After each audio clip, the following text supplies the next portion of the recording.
یہی وارثان نبی ہے جنہوں نے دکھایا ہے دنیا کو نور ہدایت، یہی وارثان نبی ہے جنہوں نے دکھایا ہے دنیا کو نور ہدایت۔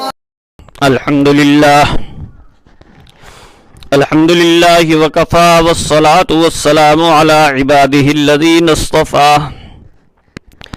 اما بعد۔ گزشتہ تقریباً ایک ماہ سے سوالات، مضامین کا بازار گرم ہے۔ حامیان یزید نواصب کے مضامین اور ان کے بارے میں سوالات مختلف علماء اکرام کی طرف سے بھیجے جا چکے ہیں اور مجھے جواب ریکارڈ کرنے لکھنے کا حکم فرمایا گیا ہے۔ ہر ایک مضمون میں تقریباً اسی قسم کی باتیں دہرائی جاتی ہیں، کیونکہ تمام مضامین ان کے ایک دوسرے سے اخذ شدہ ہی ہوتے ہیں اور ایک ہی راگنی الاپی جا رہی ہوتی ہے۔ تو اس سلسلہ میں یہ چند ایک جوابات آپ حضرات کی خدمت میں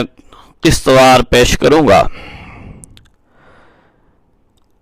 اور اس سے پہلے کچھ اہم باتیں جو انشاءاللہ ان تمام جوابات کے سمجھنے میں معاون اور مفید ہوں گی، وہ آپ کی خدمت میں پیش کرنا چاہوں گا۔ سب سے پہلے تو میں تحدیث بن نعمت کے طور پر یہ بات عرض کرتا ہوں، اور یہ بات اس لیے عرض کر رہا ہوں کہ عموماً نواصب سے متاثر ہونے والے نوجوانان وہ صحابہ اکرام کی محبت کا دم بھرتے ہیں، اور قائدین اہل سنت والجماعت، قائدین سپہ صحابہ، مجدد ملت امیر عظیمت حضرت مولانا حق نواز شہید رحمۃ اللہ علیہ، اسی طرح جرنیل اسلام علامہ اعظم طارق شہید رحمۃ اللہ علیہ، وارث علوم لکھنوی حجت اللہ فی الارض شیر اسلام علامہ علی شیر حیدری رحمۃ اللہ علیہ، ان حضرات سے عموماً عشق اور محبت کا تعلق رکھتے ہیں، تو ان حضرات پر ان کو اعتماد بھی کرنا چاہیے۔ حضرت سفیان ابن عیینہ رحمۃ اللہ علیہ وہ محدث ہیں جنہوں نے 35 سال حرم پاک میں درس دیا ہے۔ وہ فرماتے ہیں اول من سیرنی محدثا فہو ابو حنیفہ، کہ سب سے پہلے مجھے محدث جو بنایا ہے وہ امام ابو حنیفہ نے بنایا ہے، یعنی یہ وہ سند کے طور پر، فخر کے طور پر یہ بات بیان کرتے ہیں کہ مجھے درس حدیث دینے کا حکم حضرت امام اعظم ابو حنیفہ نے دیا ہے۔ اسی طرح میں نے جب 2003 کے شروع میں جامعہ خیر المدارس ملتان سے دورہ حدیث کیا، تو اس کے بعد 1 سال میں نے تصنیف و تالیف وسعت مطالعہ کے لیے وقف کیا۔ درمیان میں 1 سال ہی گزرا تھا، اس کے بعد حجت اللہ فی الارض حضرت علامہ علی شیر حیدری رحمۃ اللہ علیہ نے اپنے ادارہ جامعہ حیدریہ خیرپور میرٹھ سندھ میں مجھے بغرض تدریس طلب کیا اور دعوت و تحقیق کے اہم اسباق میرے سپرد کیے، اور پھر دورہ حدیث کے اسباق بھی سپرد ہوئے۔ درجہ مشکات میں مشکات شریف، شرح نخبۃ الفکر، یعنی قصہ مختصر یہ کہ درس نظامی کے اس 10 سالہ کورس میں نے منتہی کتابیں تو پڑھائی ہیں، مشکات، دورہ اور پھر تخصص کے اسباق، تو اس لیے الحمدللہ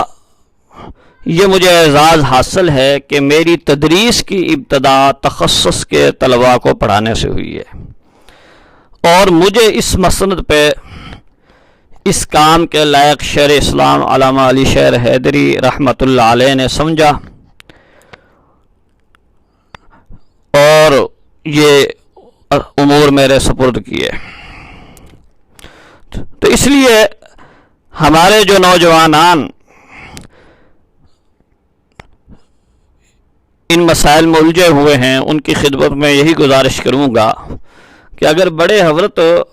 ہم پہ اعتماد کر سکتے ہیں تو آپ حضرات کے لیے بھی کوئی رکاوٹ نہیں ہے، آپ بھی ہماری گزارشات پر اعتماد کریں۔ دوسری چیز عرض کرنی تھی، دیکھیں حضرت مولانا ظفر احمد عثمانی رحمۃ اللہ علیہ نے قواعد فی علوم الحدیث کے اندر ایک اصول نقل کیا ہے، فرمایا کہ وَرُبَمَا تَقْصُرُ عِبَارَةُ الْمُعَلِّلِ عَنْ عِقَامَةِ الْحُجَّةِ عَلَى دَعْوَاهُ كَالسَّيْرَفِي فِي نَقْدِ الدِّینَارِ وَالدِّرْہَم، کہ بسا اوقات کسی حدیث کو ضعیف کہنے والا، اس کو معلل کہنے والا محدث جو ہوتا ہے،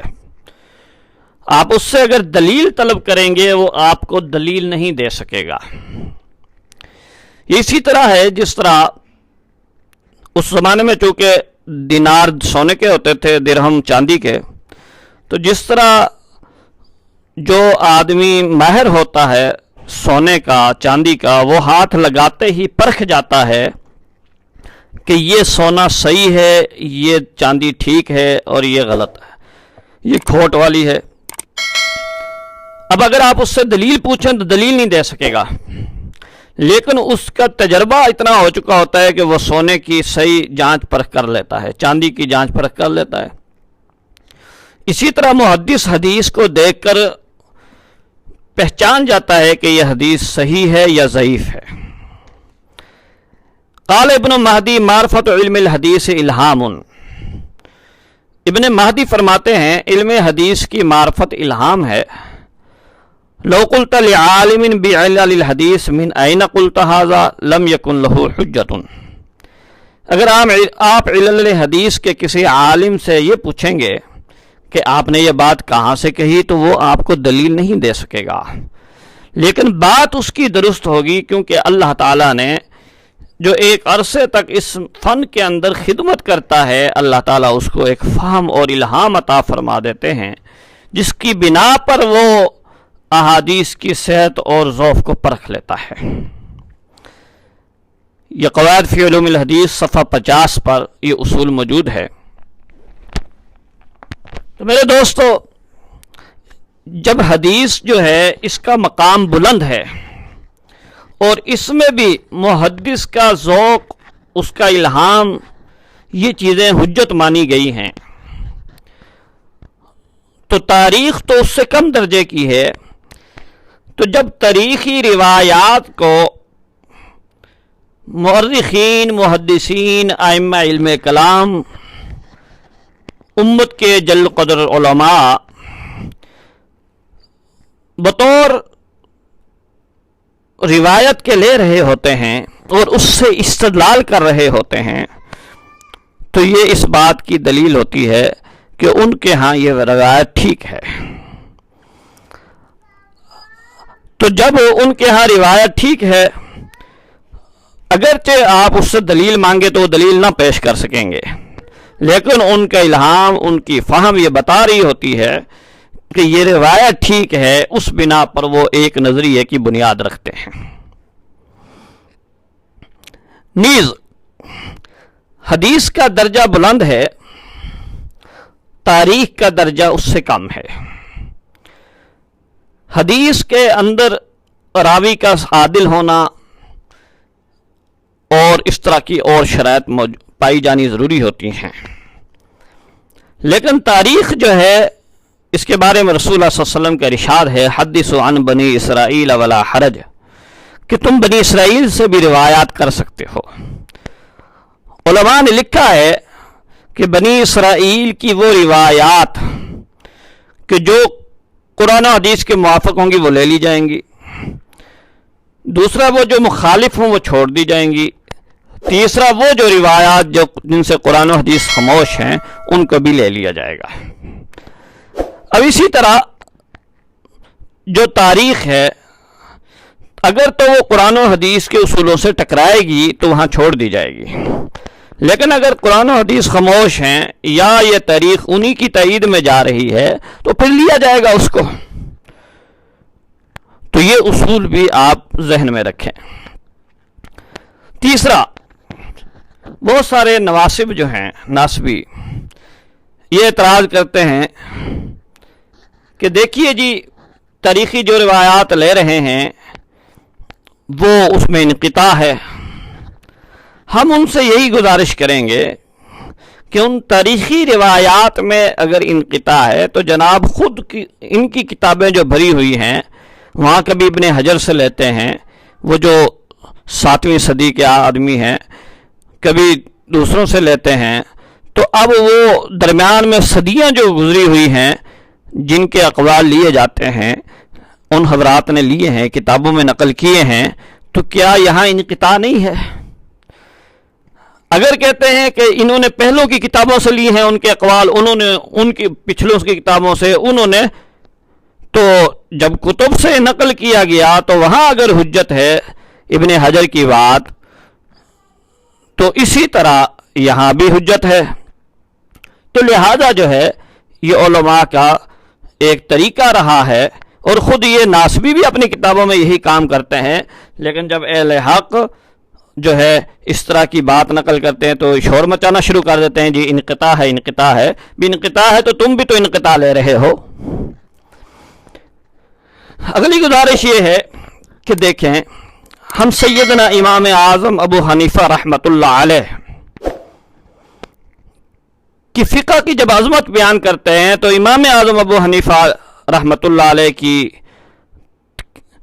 عبادت، تہجد، رات بھر نوافل ادا کرنا، اسی طرح رمضان میں 61 قرآن ختم کرنا، 40 سال تک عشاء کے وضو سے صبح کی نماز ادا کرنا، یہ چیزیں کیوں بیان کرتے ہیں بھلا؟ اس لیے کہ جب انسان اس درجے کا تقوی، طہارت اور عبادت رکھے تو اللہ تعالیٰ اس کے قلب کے اندر، اس کے دماغ کے اندر ایک ایسی قوت کہ جیسے فرمایا اتقوا من فراست المومن فإنه ينظر بنور اللہ، کہ مومن کی فراست سے بچو کہ وہ اللہ کے نور سے دیکھتا ہے۔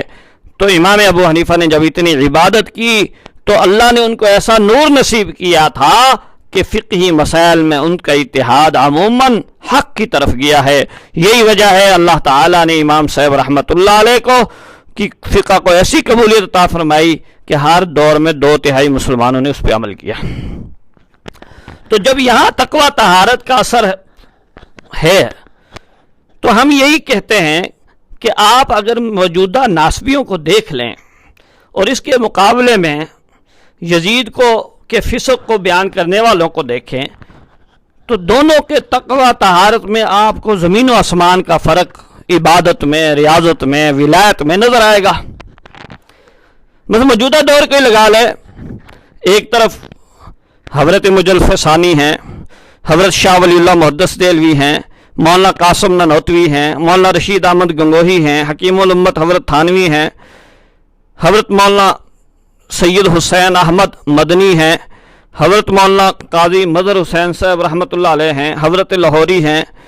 سید سلمان ندوی ہیں، مولانا یوسف بنوری ہیں، امیر شریعت سید عطا اللہ شاہ بخاری ہیں، سید ابو الحسن ندوی ہیں. اب یہ حضرات ہیں. دوسری طرف آپ دیکھیں محمود عباسی ہیں، اسحاق سندیلوی ہیں، پھر آگے ابو ذر غفاری ہیں دوسرے. تو یہ حضرات جو ہیں ان کی ولایت نہ اس درجے کی ہے جس درجے کی انہیں کابر کی ولایت تھی، نہ ان کا تقوی طہارت، نہ ان کی عبادت اس درجے کی ملتی ہے. وہ سب کے سب اصحاب کشف، اصحاب نسبت، اصحاب فراست، اصحاب الہام میں سے شمار ہونے والے ہیں، اور یہاں اس طرح کا نہیں ہے. تو ظاہری بات ہے کہ جب امام ابو حنیفہ کے تقوی کی وجہ سے فقہ کو ترجیح ہوتی ہے تو یہاں نظریے کو کیوں نہیں ترجیح ہوگی؟ اور پھر یہ نظریہ پیچھے سے ساری امت کا بھی آ رہا ہے، آگے ہم انشاءاللہ عرض کریں گے. تو یہ بات بھی ذہن میں رکھی جائے. نیز ایک بیماری کا علاج یاد رکھنا دوسری بیماری سے نہیں ہوتا. بیماری کا علاج بیماری سے شفا سے ہوتا ہے. اب ایک آدمی کا بلڈ پریشر لو ہے تو اس کا یہ مطلب نہیں کہ اس کو ہائی کر دیا جائے. نہیں، اس کو اعتدال پہ رکھو گے تو مریض کو شفا ہوگی نا. شوگر لو ہے یہ نہیں کہ اس کو ہائی کر دیا جائے، نہیں، اس کو اعتدال پہ رکھیں گے تو اس کو شفا ہوگی. اب یہ کہ رافضیت کا رد اس طرح کرنا اور یہ سمجھنا کہ جب تک ہم یزید کا دفاع نہیں کریں گے، یزید کو عادل اور امیر المومنین ثابت نہیں کریں گے، اور سیدنا حسین رضی اللہ تعالی عنہ کا جو نکلنا تھا اور شہادت کو قبول کرنا تھا اس پر اعتراضات نہیں کریں گے، تو اس وقت تک جو ہے شیعت رافضیت کا رد نہیں ہوتا. یہ ایک بیماری کا علاج دوسری سے ہے. حق یہی ہے کہ جو بیماری ہے اس کی نفی کی جائے اور اس اعتدال کا جو عقیدہ ہے اس کو اپنایا جائے، اور اہل سنت ہمیشہ سے یہی کرتے آئے ہیں. تو آج بھی یہی اگر ہوگی تو بیماری کا علاج ہوگا، اگر یہ نہیں ہوگی تو بیماری کا علاج مشکل ہوگا. نیز یہ کہ ان تمام چیزوں کا تعلق خاص طور پر سیدنا حسین رضی اللہ تعالیٰ عنہ کا جو مسئلہ ہے اس کا تعلق گہرے عشق کے ساتھ ہے، کیونکہ جب عشق ہوتا ہے تو غیرت ہوتی ہے. نبی کریم صلی اللہ علیہ وسلم سے عشق کی انتہا ہوگی تو آپ کے نواسہ اور اہل بیت کے بارے میں غیرت ہوگی، اور ان پر ظلم کرنے والوں کے بارے میں انسان کے دل میں نفرت ہوگی. اس لیے ہمیں اس بات کو بھی دیکھنا ہوگا کہ ہمارے دلوں میں رسول اللہ کا عشق کس حد تک ہے. جو لوگ سیدنا حسین رضی اللہ تعالیٰ کی شہادت اور اس قربانی کو کوئی خاص طور پہ تسلیم نہیں کرتے یا یزید کے دفاع کرنے پہ لگے ہوئے ہیں، وہ اپنے دلوں کو ٹٹولیں تو ان کے دلوں میں رسول اللہ صلی اللہ علیہ وسلم کی عشق کا وہ معیار نہیں ہوگا جو قابل طلب ہے اور جو غیرت پیدا کرتا ہے. حضرت مولانا مسعود اظہر صاحب نے ایک مضمون لکھا ہے وکیل صحابہ امام اہل سنت حضرت مولانا قاضی مظہر حسین صاحب رحمۃ اللہ علیہ پر. اس میں وہ بہت پیاری بات فرماتے ہیں کہ مسلک حقہ سے وفاداری غیر مسلک پسندانہ روش قرار پا چکی ہے. اپنوں کو غیروں کو گلے سے لگانا آج کی سیاست ہے. اہل بیت کرام کو اپنی آزاد عقل پر تولنا اور انہیں شکوک کے کٹیرے میں کھڑا کرنا آج جدید تحقیق کہلاتا ہے. حضرات صحابہ کرام پر بھبتیاں کسنا آج کا علمی فیشن بن چکا ہے. شہداء کربلا کے پاکیزہ اجسام پر کوڑے برسانا آج تاریخ دانی کہلاتا ہے. حضرت علی المرتضیٰ کی محبت سے ہاتھ دھو بیٹھنا انصاف پسندی اور حضرت امیر معاویہ کی غلطیاں شمار کرنا روشن خیالی کہلاتا ہے. اب دیکھیے یہ بیماریاں اس وقت کتنی عام ہیں. اگر سیدنا معاویہ رضی اللہ تعالیٰ کی غلطیاں شمار کرنا یہ غلط ہے تو کیا کربلا میں جو 72 لاشیں پڑے ہوئے ہیں ان کے اجسام پہ کوڑے برسانا اور تاریخ دانی کا عنوان دینا یہ درست ہے؟ سیدنا حسین رضی اللہ مقابلے کے لیے جان تک وار گئے، اس کے فضائل و مناقب بیان کرنا اور اس کو اس قتل سے بری قرار دینے کے لیے تاریخ کے ورق گردانی اور یہ سمجھنا کہ تاریخ سب سے زیادہ ہمیں سمجھ آتی ہے، 1300 سال کی امت کو سمجھ نہیں آئی، تو یہ تاریخ دانی ہے کیا؟ جس طرح وہ اگر نقصان دہ بات ہے، اسی طرح یہ بھی نقصان دہ بات ہے۔ نیز فرمایا کہ میں نے بہت سارے علماء سے پوچھا، اپنے دلوں کو جھانک کے دیکھو کہ ہمارے دلوں میں سیدنا علی رضی اللہ تعالیٰ عنہ سے حق وہ نہیں ہے؟ کہتے علماء نے اقرار کیا کہ ہاں واقعی ہمارے دلوں میں حضرت علی کا وہ پیار اور محبت نہیں ہے، دوری ہے ہمارے دلوں میں۔ تو یہ کیوں ہے؟ اس وجہ سے کہ ہم غیر شعوری طور پر ناسبیت سے متاثر ہیں، حالانکہ اللہ تعالی عنہ ہیں حضرت مجدد باوجود یہ کہ آپ نے رفض کے خلاف کتنی کامیاب کوشش کی ہے اور شکست دی ہے، لیکن حضرت مجدد صاف طور پہ فرماتے ہیں کہ مجھے روحانی سیریں جو آسمانی نصیب ہوئی ہیں وہ حضرت علی کی روح مبارکہ نے شروع کرائی ہیں، اور حضرت علی رضی اللہ تعالیٰ نے ان کے یہ جو اولاد ہیں بڑے بڑے ولی اللہ رحمۃ اللہ علیہ فرماتے ہیں وقت کے سب قطبوں میں سے ہیں، ان سے محبت ہو اولاد کو روحانیت میں سے حصہ ملے گا۔ کبھی بھی ولایت کی چاشنی ایسا انسان اور ایمان کی حلاوت اور نماز اور ذکر کی حلاوت ایسا شخص نہیں چکھ سکتا۔ تو اس لیے نبی کریم صلی اللہ علیہ وسلم کی اس اولاد سے محبت یہ ولایت کی سیڑھی ہے، ولایت کا پہلا قدم ہے، تو یہ بنیادی چیز ہے۔ میں نے الحمدللہ اس پر ایک رسالہ لکھا ہے جو میرے آنے والی تصنیف کے اندر شائع ہو جائے گا، جس میں میں نے جو ہے القول الجلی فی مناقب علی کے نام سے وہ سیدنا علی رضی اللہ تعالیٰ عنہ اور آپ کی اولاد کے روحانی مقامات جو اولیاء کرام نے حالت کشف کے اندر دیکھے ہیں وہ نقل کیے ہیں، اور وہ بہترین چیز ہے، انشاءاللہ پڑھ کے آپ حضرات کو اس کی اہمیت کا اندازہ ہوگا۔ تو بہرحال یہ بات ضروری ہے کہ ہمارے دلوں میں ازواج مطہرات اور رسول اللہ صلی اللہ علیہ وسلم کی اولاد کی محبت ہونی چاہیے، ان سے تعلق اور قرب ہونا چاہیے، وہ چاہیے۔ کبھی غیروں کی وجہ سے محبوبوں کو نہیں چھوڑا جاتا۔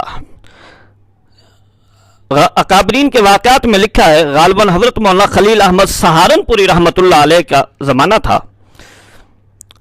تو حضرت سہارنپوری رحمۃ اللہ علیہ بستی نظام الدین تشریف لائے تو حضرت خواجہ نظام الدین اولیاء رحمۃ اللہ علیہ کے مزار پر جانے لگے، تو ساتھیوں نے کہا حضرت آپ نے تو بدعات کے خلاف بہت کام کیا ہے اور وہاں اس وقت بدعتیوں کا قبضہ ہے، کہیں آپ کو جسمانی نقصان نہ پہنچائیں، اور دوسرا یہ کہ مزار پہ جانے کی وجہ سے آپ کو تشبیہ ہو جائے گی کہ شاید آپ بھی اسی طرح انہی کاموں کے ارتکاب کے لیے گئے ہیں جو اہل بدعت کرتے ہیں۔ تو حضرت نے بڑی عجیب بات ارشاد فرمایا کہ مخالفین کی وجہ سے، رقیبوں کی وجہ سے محبوبوں کو نہیں چھوڑا جاتا۔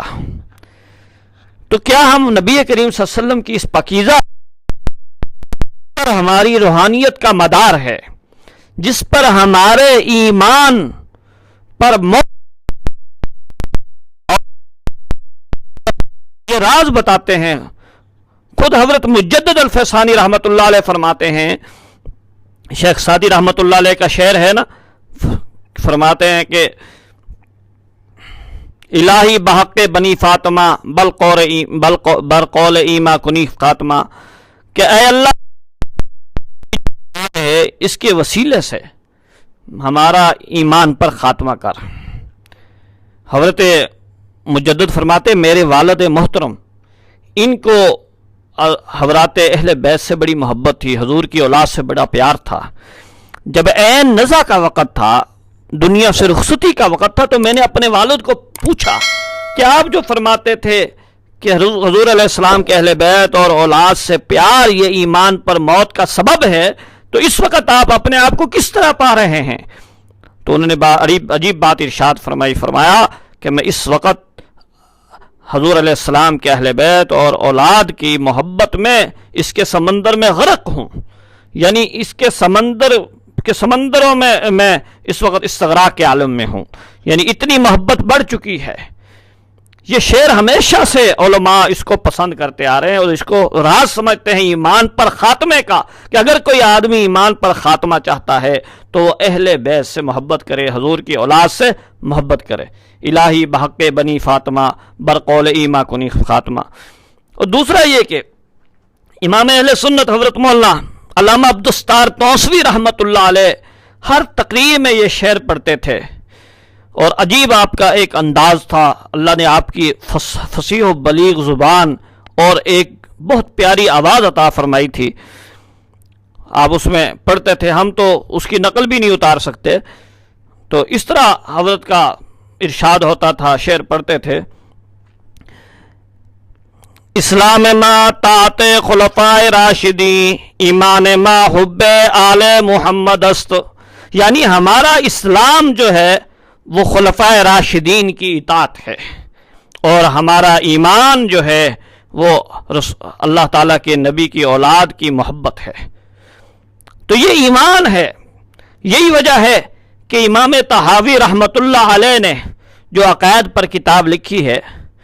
اس کے اندر صاف طور پر فرمایا، نحب اہل العدل والامانۃ ونبغض اہل الجور والخیانۃ،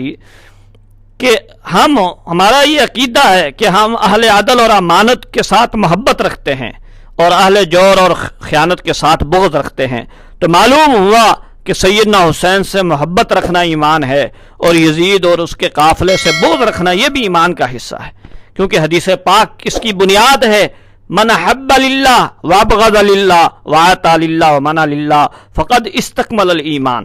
کہ جس آدمی نے محبت کی اللہ کے لیے، بغض رکھا اللہ کے لیے، دیا اللہ کے لیے، روکا تو اللہ کے لیے، اس شخص کا ایمان مکمل ہوگا۔ اسی وجہ سے امام طحاوی مزید فرماتے ہیں، فرمایا کہ من احسن القول فی اصحاب رسول اللہ صلی اللہ علیہ وسلم وازواجہ وذریاتہ فقد بری من النفاق، کہ جس شخص کا حضور صلی اللہ علیہ وسلم کے صحابہ، آپ کی ازواج مطہرات اور آپ کی اولاد کے بارے میں جس نے اچھے کلمات کہے، ایسا شخص نفاق سے بری ہے، ایسا شخص منافق نہیں ہو سکتا۔ شیخ عبدالحق محدث دہلوی رحمۃ اللہ علیہ کی تکمیل ایمان اٹھا کے دیکھ لیں، اس میں بھی صاف طور پر فرماتے ہیں وفاطمۃ سیدۃ نساء اہل الجنہ والحسن والحسین سیدہ شباب اہل الجنہ۔ شاہ ولی اللہ رحمۃ اللہ علیہ کی تفہیمات الہیہ اٹھا کے دیکھ لیں، وہ بھی وہاں بھی یہی فرماتے ہیں، وَنَشْهَدُ بِالْجَنَّةِ وَالْخَيْرِ لِلْعَشْرَةِ الْمُبَشَّرَةِ وَفَاطِمَةَ وَخَدِیجَةَ وَعَائِشَةَ وَالْحَسَنِ وَالْحُسَینِ رضی اللہ عنہم، فرمایا کہ ہم جنت کی گواہی دیتے ہیں عشرہ مبشرہ کے لیے، حضرت فاطمہ، حضرت خدیجہ، حضرت عائشہ کے لیے، حضرت حسن حسین کے لیے۔ تو میرے دوستو،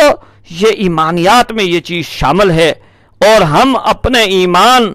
کو مضبوط کرنے کے لیے ان حوالات سے محبت رکھتے ہیں، ان سے تعلق رکھتے ہیں، اور میدان کربلا میں سیدنا حسین پر ظلم ہوا ہے، اسی وجہ سے ہم ان کو شہید مظلوم سمجھتے ہیں، ان کے خروج کو جہاد سمجھتے ہیں، اور بہترین اللہ کے راستے میں قربانی سمجھتے ہیں، اور ان کے مد مقابل جو فاسق و فاجر حکمران تھے، یزید سے لے کر شمر تک سب کے سب جو ہے فاسق تھے، فاجر تھے، ان کے مقابل میں ان کے پر ظلم کرنے والے تھے، اس لیے ان سے بغض رکھتے ہیں۔